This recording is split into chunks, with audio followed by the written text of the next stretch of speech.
Shalom, shalom saudara-saudaraku yang dikasihi oleh Tuhan. Senang bisa berjumpa lagi walaupun kami menjumpai saudara-saudara melalui tayangan ini. Apa kabar? Kami berharap, kami terus mendoakan supaya kita semuanya tetap dalam keadaan sehat. Walaupun sekali lagi corona ini belum hilang dari bangsa ini, dari kehidupan manusia. Tapi mari kita mau tetap semangat.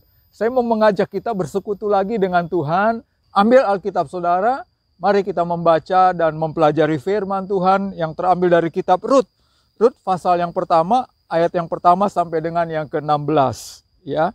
Namun seperti biasa, saudara-saudara, saya tidak akan membacakan semuanya karena supaya waktunya kita tidak terlalu panjang. Nah, saya akan membaca dari ayat yang ke-6. Kemudian berkemaslah ia dengan kedua menantunya dan ia pulang dari daerah Moab. Sebab di daerah Moab ia mendengar bahwa Tuhan telah memperhatikan umatnya dan memberikan makanan kepada mereka. Maka berangkatlah ia dari tempat tinggalnya itu bersama-sama dengan kedua menantunya ketika mereka sedang di jalan untuk pulang ke tanah Yehuda. Berkatalah Naomi kepada kedua menantunya itu, "Pergilah, pulanglah masing-masing ke rumah ibunya. Tuhan kiranya menunjukkan kasih-Nya kepadamu seperti yang kamu tunjukkan kepada orang-orang yang telah mati itu dan kepadaku. Kiranya atas kasih karunia Tuhan kamu mendapat tempat perlindungan masing-masing di rumah suaminya." Dan selanjutnya, saudara-saudaraku yang dikasihi Tuhan, saya percaya ini bagian firman Tuhan yang sudah juga sering kita dengar atau familiar saudara-saudara. Nah, saya mau ambil topik kita pada kesempatan pembelajaran firman Tuhan pada kali ini bicara tentang keputusan yang tepat. Keputusan yang tepat. Saudara-saudaraku yang dikasihi Tuhan, ya, hari-hari ini di kehidupan akhir zaman ini saudara-saudara, pasti semua manusia mengalami banyak hal-hal yang tak terduga, banyak hal-hal yang dramatis, banyak hal-hal yang luar biasa terjadi. Baik yang positif, apalagi hal-hal yang negatif, artinya hal-hal yang di luar kendali kita, hal-hal yang di luar kemauan atau kehendak kita, saudara-saudara. Oleh karena itu kita harus segera mengambil keputusan. Kita harus segera mengambil keputusan. Salah satu contoh konkretnya, saudara-saudara, kisah Naomi. Ya, Naomi dengan suami dan dengan kedua putra mereka pindah dari Yehuda, dari Bethlehem, lalu pergi ke daerah Moab. Karena waktu itu di daerah Israel atau khususnya di Yehuda terjadi kelaparan. Singkat ceritanya ternyata waktu mereka tiba di Moab, di daerah Moab, mereka banyak mengalami kecelakaan, mereka banyak mengalami kesialan, mereka banyak mengalami hal-hal yang tak terduga. Lalu Naomi harus segera mengambil keputusan. Saudara-saudaraku yang dikasihi oleh Tuhan, mari kita belajar bagaimana mengambil keputusan yang tepat, saudara-saudara. Mari kita melihat di dalam pelajaran firman Tuhan tadi. Kemudian berkemaslah ia dengan kedua menantunya dan ia pulang dari daerah Moab. Sebab di daerah Moab ia mendengar bahwa Tuhan telah memperhatikan umatnya dan memberikan makanan kepada mereka.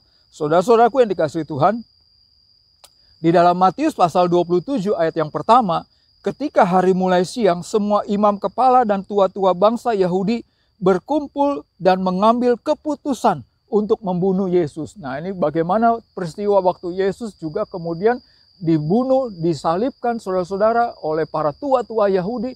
Mereka bermufakat untuk mengambil keputusan. Walaupun itu keputusan yang salah saudara-saudara. Nah, kita mau belajar keputusan yang tepat. Tidak seperti itu. Nah, kita belajar dari kisah Naomi. Karena kenapa saya mengambil kisah Naomi? Ini sangat penting saudara-saudara. Kita belajar dari kehidupannya. Mari kita melihat. Naomi dan keluarganya berasal dari tanah Bethlehem. Tanah Bethlehem atau tanah Yehuda tepatnya. Saudara-saudaraku yang dikasihi Tuhan, apa arti kata Bethlehem? Kata Bethlehem itu artinya adalah rumah roti. Rumah roti. Apa maksudnya rumah roti? Rumah roti itu artinya tempat penuh berkat. Tempat makanan. Tempat di mana ada kebutuhan hidup kita bisa ada, terjamin, tercukupi di sana. Yakni Bethlehem, saudara-saudara. Nah, saya percaya mungkin kita langsung cepat menangkap. Oh, berarti Naomi salah. Kenapa dia tinggalkan Bethlehem? Kenapa dia tinggalkan rumah roti? Kenapa dia tinggalkan tempat berkat? Tempat yang dimana seharusnya ada banyak berkat. Walaupun pada waktu itu Tuhan memberikan ujian, ada kelaparan. Tetapi harusnya dia tidak meninggalkan, saudara. Ya, itu keputusan yang salah. Tetapi dari situ juga langsung Naomi belajar. Dia mengambil keputusan yang baru, keputusan yang tepat. Lalu dia kembali dari Moab, kembali lagi ke Yehuda atau ke Bethlehem. Nah, kita belajar dari poin yang pertama ini, saudara-saudara, apa maksudnya? Naomi mempelajari apa yang menjadi kesalahannya, apa yang menjadi kekeliruannya, apa yang menjadi kealpaan atau katakanlah kehilafannya di hari-hari sebelumnya. Dia merunut, dia pelajari kronologinya, dan barulah akhirnya dia mengambil keputusan. Naomi menyadari bersama dengan keluarganya kenapa terjadi kesialan di kota Moab, kenapa terjadi ketidakbaikan dalam hidupnya. Saudaraku, dia menyadari karena dia meninggalkan rumah roti atau Bethlehem. Saudara-saudaraku yang dikasihi Tuhan, cara mengambil keputusan yang tepat yang pertama adalah mari kita pelajari kronologinya. Kita pelajari kronologinya. Hari-hari kemarin, waktu-waktu sebelumnya, apa yang terjadi, apa yang kita alami, apa yang kita rasakan, apa yang kita lihat, apa yang kita pandang, apa yang kita dengar, saudara-saudara. Sebelum kita mengambil keputusan, mari kita pelajari lagi, kita simak lagi, kita telaah. Kita renungkan dengan akal sehat kita, kita renungkan dengan seksama. Kita perhatikan, saudara-saudara, barulah kita mengambil keputusan. Pada waktu itulah maka keputusan yang kita ambil adalah keputusan yang tepat, keputusan yang terbaik, keputusan yang jitu, keputusan yang benar, saudara-saudaraku yang dikasihi Tuhan. Seringkali ada banyak kita mengambil keputusan-keputusan tanpa memperhatikan kronologi, tanpa memperhatikan, menyimak hal-hal terdahulu sebelum kita mengambil keputusan. Seringkali kita hanya mengambil keputusan gegabah, oh begini, oh ini corona, iya corona. Lalu kalau corona kita nggak boleh keluar rumah, lalu kita mau dapat makan dari mana? Ah masa bodoh, saya harus keluar rumah, saya harus cari makan. Saudara-saudaraku, ini yang terjadi dalam kehidupan manusia hari-hari ini.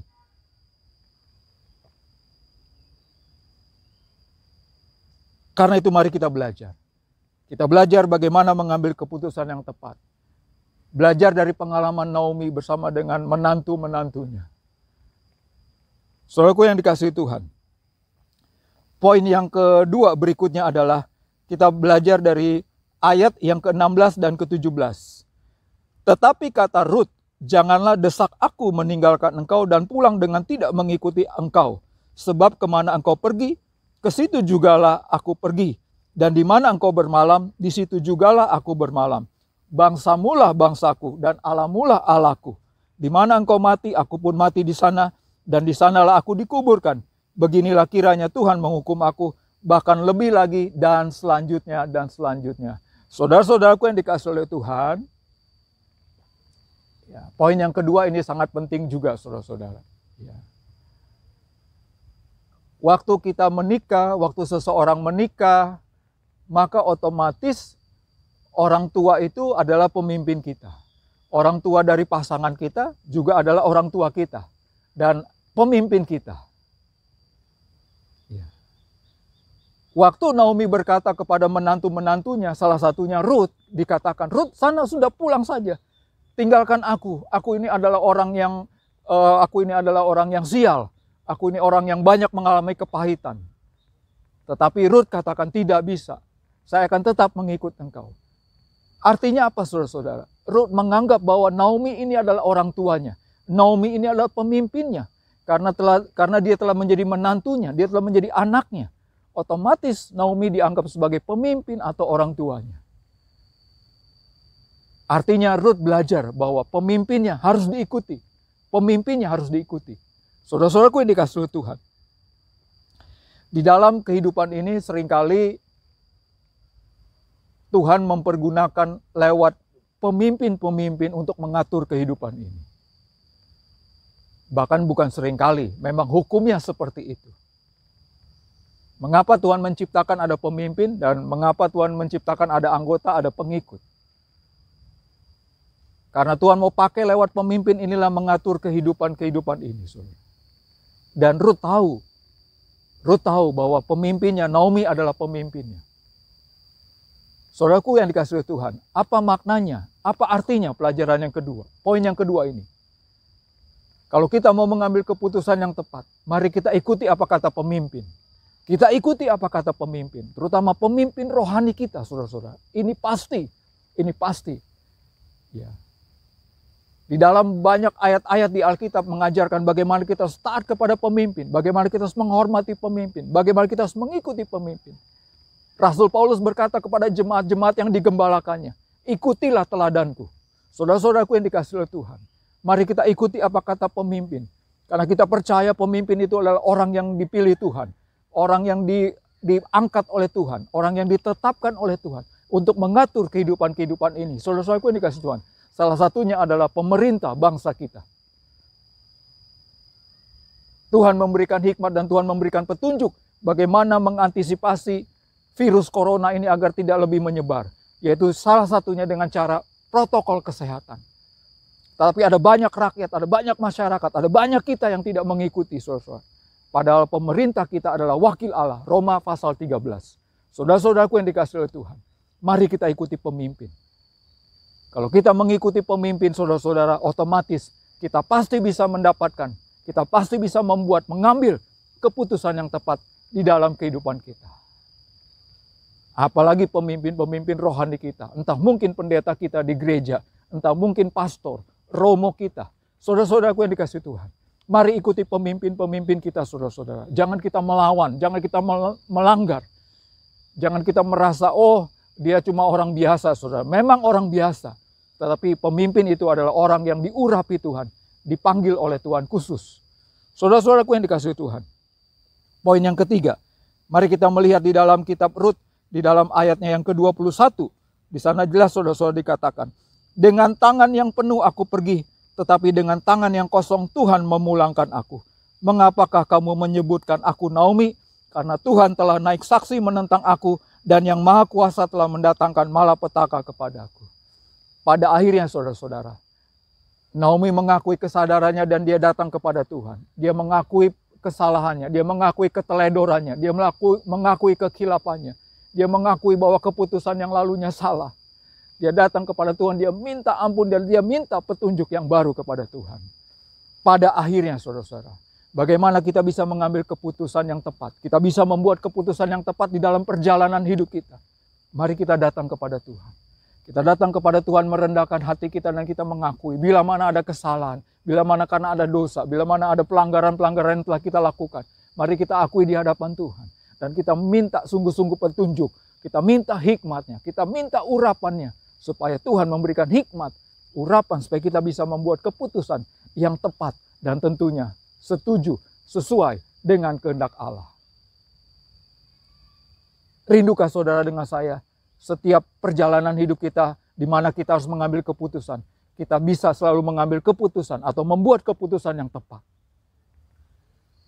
Sekali lagi, di akhir zaman ini, ada banyak hal-hal yang luar biasa terjadi dalam kehidupan manusia. Dan berhubungan dengan di mana kita harus mengambil keputusan yang tepat. Bagaimana cara mengatasi corona. Bagaimana kita harus bekerja di tengah-tengah pandemi corona. Bagaimana mengatur rumah tangga dengan kondisi yang ada seperti ini. Dan sebagainya. Bagaimana saya harus bekerja. Bagaimana sekolah anak dan sebagainya. Apa yang harus kita lakukan? Ambil keputusan yang tepat. Bagaimana caranya? 3 poin tadi yang sudah kita ajar. Pelajari kronologi atau hal-hal sebelumnya yang sudah terjadi. Yang kedua, saudara, ikuti apa kata pemimpin kita. Dan yang ketiga, datang kepada Tuhan. Mari kita aminkan firman Tuhan pada kesempatan kali ini. Dan jikalau ada di antara kita, saudara-saudara yang menyaksikan pembelajaran firman ini dan selama ini kita masih jauh dari Tuhan. Saudara, ini waktunya, buka hati saudara. Minta Tuhan Yesus masuk ke dalam hati saudara dan bertobatlah di hadapan Tuhan. Supaya Tuhan memberkati hidup saudara dan Tuhan memberikan keputusan yang tepat. Apa langkah selanjutnya dalam kehidupan kita. Mari kita datang kepada Tuhan dan kita berdoa. Bapa di surga, kami bersyukur untuk firman-Mu pada kesempatan kali ini. Bapa, berkatilah seluruh penonton-penonton yang menyaksikan Tuhan. Pembelajaran firman-Mu kali ini Bapa. Bila mana ada di antara mereka yang baru pertama kali membuka pintu hatinya dan mengundang Kau Tuhan Yesus masuk ke dalam hidupnya. Mereka mau berbalik kepadamu Tuhan Yesus. Bapa, berkati Bapa, berkati dalam nama Tuhan Yesus. Dan bila mana Tuhan ada yang membutuhkan pertolongan-Mu Bapa, sehubungan dengan kondisi situasi, kondisi, pandemi corona yang hari-hari ini terus terjadi Tuhan. Bapak kasihanilah umat-Mu, berkatilah dan lawatlah dalam nama Tuhan Yesus. Di dalam nama Tuhan Yesus Bapak kami berdoa dan kami mengucap syukur untuk pembelajaran firman-Mu kali ini. Haleluya, amin. Akhir kata saya mewakili dari pengurus besar Yayasan Visi Berkat Bagi Indonesia. Mengucapkan terima kasih buat perhatian saudara-saudara. Sampai berjumpa, Tuhan Yesus memberkati.